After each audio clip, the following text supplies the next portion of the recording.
ایک صحابی ہیں ابو محجن ثقفی رضی اللہ تعالیٰ عنہ، یہ بہت بڑے صحابی ہیں، پر شراب کی عادت نہیں چھوٹی ان سے۔ کئی دفعہ ان کو حد لگی، کوڑے لگے، پھر پینا شروع کر دیتے تھے۔ تو حضرت سعد نے حضرت عمر کو لکھا کہ میں ابو محجن کا کیا کروں؟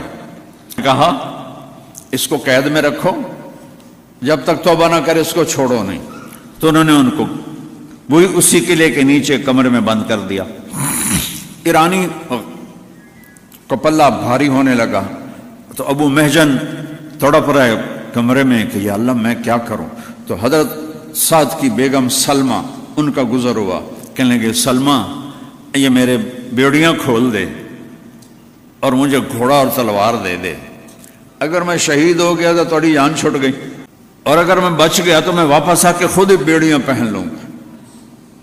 تو وہ کہنے لگی اگر سعد کو پتہ چلا تو مجھ پر ناراض ہوں گے، اور آگے چل پڑی۔ تو انہوں نے شعر پڑھا، کفا حزنا ان تلتقی الخیل بالقنا واترک مشدودا علی وفاقیا، میرے درد کے لیے یہی کافی ہے کہ سامنے حق و باطل ٹکرا رہے ہیں اور میں بیڑیوں میں بند پڑا ہوا ہوں۔ اذا قمت عنان الحدید غلقت علی مصاری قد تسم المنادیا، جب میں اٹھنے کی کوشش کرتا ہوں تو میرے لوہے کی بیڑیاں مجھے زمین پہ پھینک دیتی ہیں، اور میرے اور ان کے درمیان دیوار حائل ہے کمرے کی جو میری پکار کو باہر جانے ہی نہیں دیتی۔ جب یہ شعر حضرت سلمہ نے سنے تو ان کو رحم آ گیا، وہ واپس آئیں، انہوں نے دروازہ کھولا، اس کی بیڑیاں کھولی اور حضرت سعد کا گھوڑا دے دیا، اپنے خامند کا تلوار دے دی۔ انہوں نے کپڑے سے نہ اپنا منہ چھپا لیا، اور مسلمان یوں ہو رہے تھے اور ایرانی یہاں آ گئے تھے، اور یہ شخص اللہ سے کیا لو تھی، دیکھو وہ انسان ہی نہیں جس سے خطا نہ ہو، خطا سے پاک صرف نبی ہوتا ہے اور کوئی نہیں ہوتا۔ شراب کے عادی ہیں اور نکلے ہیں تکبیر پڑھتے ہوئے، اور ایک طرف سے جو اس اللہ کے بندے نے حملہ کیا ہے کلی ذات، اس نے ایرانیوں کی صف میں کھلبلی مچ گئی اور سارے ایرانی پریشان ہے کہ بلا آ گئی، جیسے بجلی چمکتی ہے ایسے وہ چمک رہے تھے، ادھر ادھر ادھر ادھر۔ اور صحابہ چونکہ چہرہ چھپا ہوا تھا تو کہہ رہے اے بندہ تھا لگتا نہیں کوئی فرشتہ اللہ نے انسانی شکل میں اتار دیا ہے۔ کبھی رائٹ پہ حملہ کرتے، پھر لیفٹ پہ حملہ کرتے، پھر وہاں سے رائٹ پر آتے، پھر وہاں سے لیفٹ پر جاتے۔ ایک جب اللہ ساتھ ہو نا تو وہ ایک نہیں ہوندا، وہ نال دعا اللہ ہوندا ہے۔ کلا ابو محجن ہوندا تھا کسے ایرانی دا سر لا دے ہونا ہے، پچھو اللہ کھلوتا ہوا کانڈ دے۔ تو وہ اس قدر کھلبلی مچی کہ ایرانی پیچھے ہٹنا شروع ہو گئے۔ ایک بندے نے ایران کے لشکر کے زور کو توڑ دیا، اور جو ہی ان کا زور ٹوٹا اور وہ پیچھے ہٹے تو انہوں نے اچھا حضرت سعد بن ابی وقاص اوپر بیٹھے ہوئے دیکھ رہے ہیں، کہنے لگے اے کون ہے بندہ، چونکہ چہرہ چھپا ہوا ہے۔ غور کر کے کہنے لگے اے گھوڑا تو میرا لگتا ہے، پر وہ تو استبلج کھلوتا ہے، اور حملے دا انداز ابو محجن دا ہے، وہ جیلج پہ ہے، تو یہ کون ہے؟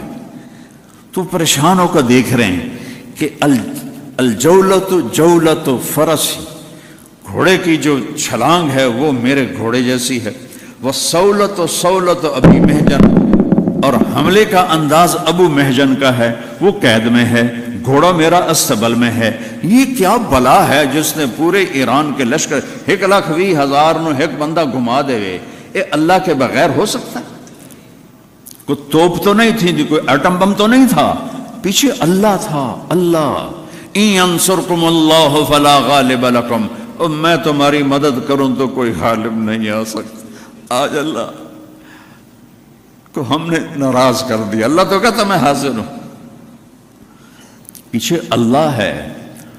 تو جب وہ ایرانی لشکر پیچھے ہٹا تو یہ واپس آئے اور بیڑیاں باندھ کے بیٹھ گئے۔ شام کو حضرت سعد کے خیمے میں سارے جو امیر لشکر خالد بن عرفہ، قیس بن مکشو اور جریر بن عبداللہ اور بڑے نعمان بن مقرن، یہ بڑے بڑے جو تھے، مغیرہ بن شعبہ، یہ سارے اکٹھے ہوئے۔ کہنے لگے یار پتہ نہیں وہ کون تھا جو آیا، چہرہ تو نظر آیا نہیں، لیکن اس نے پوری جنگ کا پانسا پلٹ دیا۔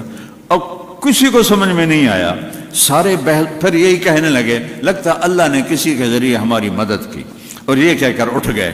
تو پھر حضرت سلمہ خیمے میں داخل ہوئیں اور حضرت سعد سے پوچھنے لگیں آج جنگ کا کیا حال رہا؟ تو کہنے لگے آج تو اللہ نے کسی فرشتے کے ذریعے ہماری مدد کی۔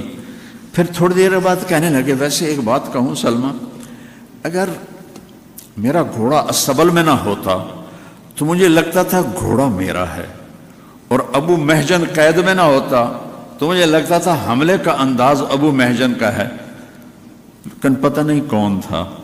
تو حضرت سلمہ کہنے لگی حاج اگر آپ مجھے معاف کریں تو میں ایک بات کہوں؟ کہنے ہاں ہاں کہو۔ کہا وہ گھوڑا آپ کا تھا اور وہ ابو محجن تھا۔ کہنے لگا وہ کیسے؟ کہ میں گزری تو اس نے مجھے کہا مجھے چھوڑ دو، میں نے چھوڑا نہیں، اس نے شعر پڑھے، میرا دل نرم ہو گیا، میں نے چھوڑ دیا، یہ سارا کمال ابو محجن کا ہے۔ فرمایا ابھی بلاؤ ابھی بلاؤ۔ ابو محجن کو بیڑیاں کھول کے بلایا گیا، آپ نے گلے لگایا، ماتھا چوما، ابو محجن آج کے بعد جو مرضی کر، تو آزاد ہے، تجھے کوئی سزا نہیں ہے۔ کہا پھر میری بھی آج کے بعد شراب سے پکی توبہ ہے، پہلے میں اس لیے شروع کر دیتا تھا کہ لوگ کہیں گے کوڑوں کے ڈر سے اس نے شراب چھوڑی، تو میں پھر شروع کر دیتا تھا، اب آپ نے مجھے معاف کیا تو میری بھی توبہ ہے۔ 4 دن یہ جنگ چلی تو میرے رب کا غیبی نظام چلا۔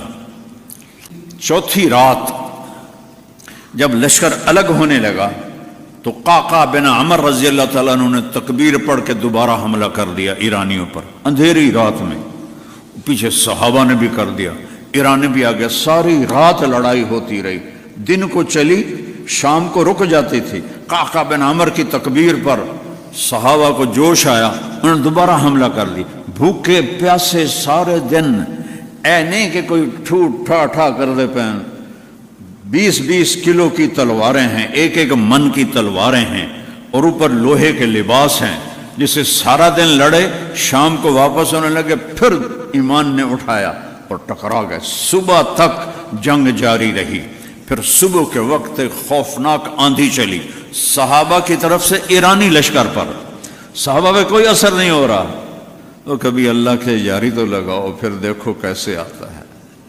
ہوا چلی، آندھی، اور وہ آندھی صحابہ کو کچھ بھی نہیں کہہ رہی، اور ایرانیوں کے خیمے اکھڑ رہے ہیں، اور مٹی اور گرد و غبار، اور رستم کا جو تخت تھا نا وہ اس کا خیمہ بھی اڑ گیا اور تخت بھی الٹ گیا، تو رستم نے اس کی فال لی کہ کم خراب ہو گیا، اس نے دوڑ لگائی اور دریا کی طرف بھاگا، فرات، دریا فرات کے کنارے جنگ تھی۔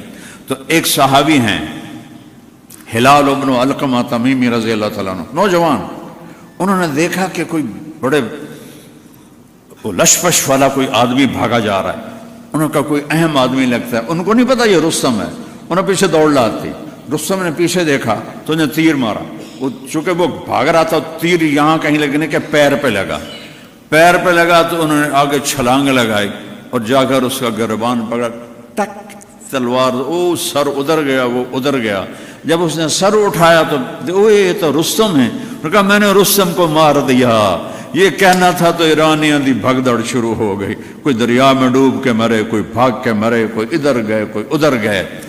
اسی طرح این ینصرکم اللہ فلا غالب لکم، اگر میں تمہاری مدد کروں تم پہ کوئی غالب نہیں آ سکتا۔ دریا میں دجلہ میں خوفناک طوفان تھا اور عرب کے گھوڑے پانی کے عادی نہیں ہیں، حضرت سعد نے فرمایا میں نے دریا پار کرنا ہے، آج ہی کرنا ہے، لہذا سب تیاری کرو، کیا سب کہو نستعین باللہ لا حول ولا قوت الا باللہ، یہ تیاری ہو رہی ہے۔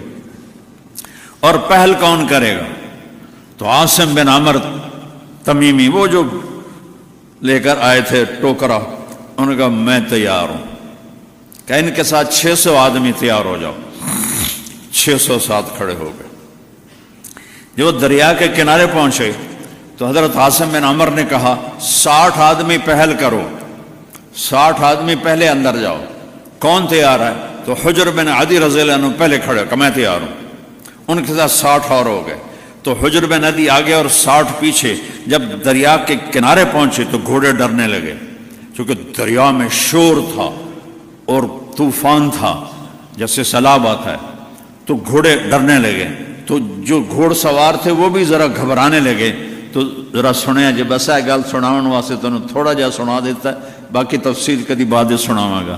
تو حجر میں ندی کہنے لگے اوئے اتخافون من هذه النطفہ, اوے نطفے تو ڈر گئے ہو, نطفے تو کس کو کہہ رہے ہیں؟ دریائے دجلہ. ساڈا راوی جڑا ہے یہ اماندہ نہیں, جس لئے سیلاب آ جاوے, دجلہ تو بلا دریا ہے. اوے نطفے سے ڈر گئے ہو, نطفے سے. اتخافون من هذه النطفہ, اس نطفے تو ڈر گئے ہو. ما کان لنفس ان تموت الا باذن اللہ کتابا مؤجلا. قرآن کی آیت پڑھی, کوئی مر نہیں سکتا جب تک اللہ نہ چاہے. کہا اللہ اکبر, اور گھوڑے کو ڈال دیا. نطفہ کیا کہہ رہے ہیں؟ نطفہ. تو حجر بن عدی نے طوفانی دریا میں چھلانگ لگا دی. پیچھے 60, پیچھے 600, پیچھے 30,000, اور اللہ پہ قربان جاؤں سامنے دریا کے کنارے ایرانی تیر کمانے لے کر کھڑے ہوئے تھے, اور صحابہ ایسے باتیں کرتے جا رہے تھے جیسے زمین پہ چل رہے ہوں. جب کسی کا گھوڑا تھک جاتا, دریا چوڑا تھا, تو پانی کے اندر سے خشک زمین کا ٹکڑا نکلتا, وہ اس کے اوپر گھوڑا آرام کرتا اور پھر تیرنا شروع کر دیتا. اور یہ ساری لکھی باتیں سنا رہا ہوں, ہوائی نہیں سنا رہا ہوں. دریا میں سے زمین کا ٹکڑا خشک باہر آ جاتا, گھوڑا اس پہ سانس لیتا, اچھا لگ گئے. پورے لشکر میں 2 واقعے ہوئے. ایک پانی کی موج آئی, ایک صحابی یوں ہوئے, تھوڑا زین تو ہل گئے. ان کے ساتھ تھے قعقاع بن عمرو, انہوں نے اسے کوہنی ماری اور اس کو پھر سیدھا کر دیا. تو سعد بن ابی وقاص دیکھ رہے تھے, کہنے لگے مائیں عاجز ہیں, قعقاع جیسا بچہ پیدا کریں. اور ایک صحابی تھے, ان کا جو پیالہ تھا نا رسی سے بندھا ہوا, پانی کی موج سے رسی ٹوٹ گئی, پیالہ ادھر چلا گیا. دوسرے نے کہا لگتا تیری نیت بدل گئی ہے, تاں تیرا نقصان ہوا. اس کہ اللہ دی قسم ہے میری نیت کوئی نہیں بدلی, یہ ہو ہی نہیں سکتا کہ میرا پیالہ ضائع ہوئے. یا اللہ, ذرا گل سنیں جے, یا اللہ اب میں ہی تینوں ملیا میرا پیالہ کھڑی جاوے.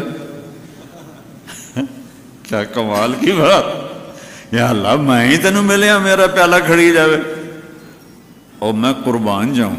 جب وہ دریا, اب دیکھو نا یہ پانی یہ جا رہا ہے, پیالہ لکڑی کا ہے تو یہ جا رہا ہے, لیکن جب انہوں نے دریا پار کر کے کنارے پہ قدم رکھا تو لکڑی کا پیالہ آگے پڑا ہوا تھا, ان سے پہلے وہاں پڑا ہوا تھا. تو حضرت سعد نے حکم دیا کہ ان کو کنارے سے ہٹاؤ. تو انہوں نے دریا سے ہی تیر اندازی شروع کی. وہ تو اتنے ڈر گئے, دیو آمنا, وہ انسان نے دیو آ گئے, دیو آ گئے, وہ بھجو بھجو دیو آ گئے. ایڈے وڈے دریا نو پار کیتی جاندے, نہ کوئی مردا پیا, نہ کوئی ڈھاندا پیا, نہ کوئی ڈبدا پیا. اوے بلائی ہیں بندے نہیں ہیں, بلائی ہیں بندے نہیں ہیں, بھجو بھجو. سارا شہر خالی کر کے بھاگ گئے. جب حضرت سعد کا لشکر داخل ہوا, پورا مدائن خالی پڑا تھا, اور نوشیروان کا سفید محل خالی خزانوں سے بھرا ہوا, اور وہ سب خزانے میرے رب نے صحابہ کے قدموں میں ڈال دیے. لو ان تصبروا وتتقوا لا يضركم كيدهم شيئا ان الله بما يعملون محيط. 2 کام تسی کر دیو, ایک صبر تے ایک تقوی. پھر ویکھیا جے میں آمدہ کیویں ہاں, اللہ نے آ کے دکھایا. سارے خزانے کٹھے ہوئے.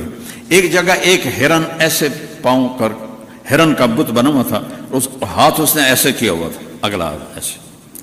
تو حضرت سعد رضی اللہ عنہ فرمانے لگے یہ جو ایسے ہاتھ کر رہا ہے مجھے لگتا ہے کوئی اشارہ ہے. اللہ نے جب دینا ہو تو جس طرح وہ اشارہ کر رہا تھا کہا یہاں کھدائی کرو. کھدائی کی تو نیچے سے 100 خزانے نکلے, 100 کمرے خزانوں کے بھرے ہوئے. 400 سال حکومت کی تھی آل ساسان نے, 224 عیسوی سے لے کر 651 عیسوی تک. تو یہ 400 سال کے خزانے اس میں تھے جو اللہ نے وہ اس اشارے کو حضرت سعد سمجھے اور حضرت عمر کے سامنے لا کر ڈھیر کر دیے. اور جب آپ ہمارے نبی جب تشریف لے جا رہے تھے اور سراقہ ہجرت میں, اور سراقہ بن مالک نے پیچھا کیا 2-3 دفعہ اور پھر آخر توبہ کی, تو آپ نے کہا سراقہ آج تو میں نے نپن دے پیچھے, وہ کیا دن ہوگا جب تجھے ایران کے بادشاہ کے کنگن پہنائے جائیں گے. اور خود مکے والوں سے نکل کے جان بچا کے جا رہے ہیں، اور دنیا کی سپر پاور کے بادشاہ کے کنگن کی بشارت ایک بدو کو دے رہے ہیں۔ اور جب وہ خزانے آئے تو حضرت عمر نے فرمایا کسرا کے کنگن دیکھو۔ کسرا کے کنگن نکالے گئے کہ سراقہ کو بلاؤ، وہ بیمار تھے، 2 آدمی کے سہارے سے آئے، ان کو بلایا اور کہا سراقہ، مجھے ابوبکر صدیق بتا کر گئے تھے کہ اللہ کے نبی نے تجھے، چونکہ اس وقت صدیق ساتھ تھے، عمر ساتھ نہیں تھے، کہ تجھے کسرا کے کنگن پہنائے جائیں گے۔ حضرت عمر نے خود پہنائے کہ یہ لے، آج میرے نبی کی بات سچی ہوگی۔ پھر چونکہ سراقہ کا قد لمبا تھا، کہ وہ کسرا کا لباس بھی لاؤ، وہ لباس لائے، وہ سراقہ کو پہنایا اور کہا ساڈا بادشاہ ہے۔ اس کو مسجد میں ادھر پھر آیا کہ یہ وہ خزانے ہیں جب لوگوں نے اللہ کی نافرمانی کی تو اللہ نے دوسری قوموں کو مالک کذالک وَأَوْرَثْنَاهَا قَوْمًا آخَرِينَ فَمَا بَقَتْ عَلَيْهِمُ السَّمَاءُ وَالْأَرْضُ وَمَا كَانُوا مُنظَرِينَ۔ توبہ کرو میرے علاقے کے لوگو، تمہارے ساتھ میں جتنی ہمدردی سے بات کر سکتا ہوں اور کہیں نہیں کر سکتا ہوں، میری رگیں ہیں یہاں، 500 سال سے میرے آباء و اجداد کی قبریں ہیں یہاں، تلمبے پہ میرے خاندان نے کئی 100 سال حکومت کی ہے، اور جتنی ہمدردی میرے دل میں تمہاری ہو سکتی ہے کسی اور کی نہیں ہو سکتی۔ توبہ کرو، جوان سارے نوجوان بیٹھے ہو، بہت تھوڑے سفید داڑیاں والے ہیں، توبہ کرو اور اللہ کی بارگاہ میں جھکو، کبیرہ گناہوں سے توبہ کرو، نماز کو زندہ کرو، قرآن سیکھو، جھوٹ نہ بولو، زنا نہ کرو، شراب نہ پیو، دھوکہ نہ دو، فراڈ نہ کرو، ماں باپ کو دکھ نہ دو، پڑوسی کو دکھ نہ دو، کسی پر زیادتی نہ کرو، کسی کے ساتھ 2 نمبری نہ کرو، کاروبار میں ملاوٹ نہ کرو، کھوٹ نہ کرو، سچائی سے چلو۔ 10-15 چیزیں ہیں، یہ کر لو، دنیا بھی تمہاری، جنت بھی تمہاری۔ تو سارے نیت کرتے ہو بچے نوجوان، تو میرے ساتھ کہو یا اللہ میری توبہ، پھر زور سے کہو یا اللہ میری توبہ، پھر ایک دفعہ اور زور سے کہو یا اللہ میری توبہ۔